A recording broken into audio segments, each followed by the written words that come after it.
இன்புற்று வாழ்க, அகத்தியமே ஜெயம், ஆனந்தமே அகத்தியம். இதெல்லாம் இறைவனோட திருவிளையாடல் தான்.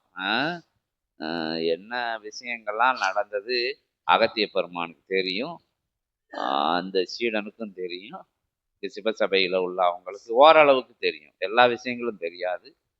அந்த நான் பிடிச்சபடி என்ன பிடிச்சு ஒரு மனுஷனை எங்கெல்லாம் சுற்றி கடைசியில் ஒரு சுழங்க நீங்கள் நின்றுக்கோங்க, சுழல் மையத்துக்குள்ள கொண்டு வந்து முடிக்க மாட்டான் இப்ப இல்லை அந்த அம்மா நம்மளை தான் சொல்லுவாங்களோ கேமரால காமிச்சிருவாங்களோன்னு போய் உட்காந்துக்கிடுச்சு. சரி வாங்க வாங்க, நேரமெல்லாம் ஆகலை. அவங்களுக்கு நல்ல நேரம் வந்திருக்கு. இன்னைக்கு வந்து மனம் தெரிஞ்சு அழுதுட்டாங்க. எல்லா கரைகளும் நீக்கப்பட்டு விட்டது. அகத்திய பெருமான் காலை நினைச்சு ஓம் அகதீஷாய நமக.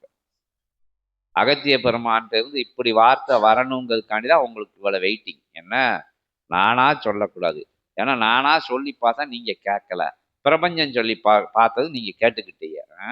அதனால ஆசானோட உபதேசத்தை எப்பவும் உயர்வா எடுத்துக்கணும் எல்லாரும். நான் சொல்லத முறையில சொன்னேன், ஆனா நீங்க கேட்கல. ஆசான் எப்படி சொல்லுவாங்களோ அப்படி என்னெல்லாமோ சொன்னது அவன் அறிவான். பாறை கூட கரைஞ்சிருக்கும். இப்படி உபதேசம் கேட்ட ஆளே கிடையாது. 1 வருஷம் 2 வருஷம் சொல்லியிருக்கு உபதேசம் ஆதி கைலாய சூட்சமனூர்ல இருந்து. இப்படியெல்லாம் நடக்கும் அப்படிங்கிற விஷயத்துக்கு நீங்க ஒரு எடுத்துக்காட்டு.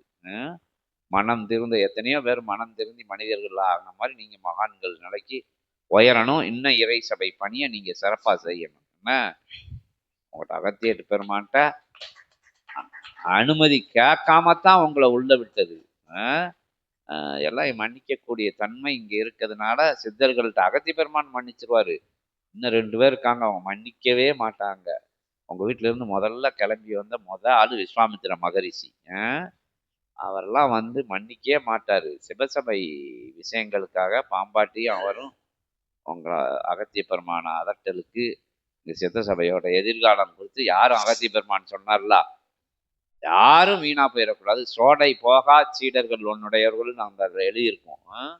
சோடையே போகக்கூடாது யாரும் இங்க வந்து கால் வச்சவங்கன்னு சொல்லி எங்களுக்கு மகிழ்ச்சியா இருக்கு. நீங்க மனம் மாறினது ரொம்ப மகிழ்ச்சியா இருக்கு, சந்தோஷமா இருக்கு.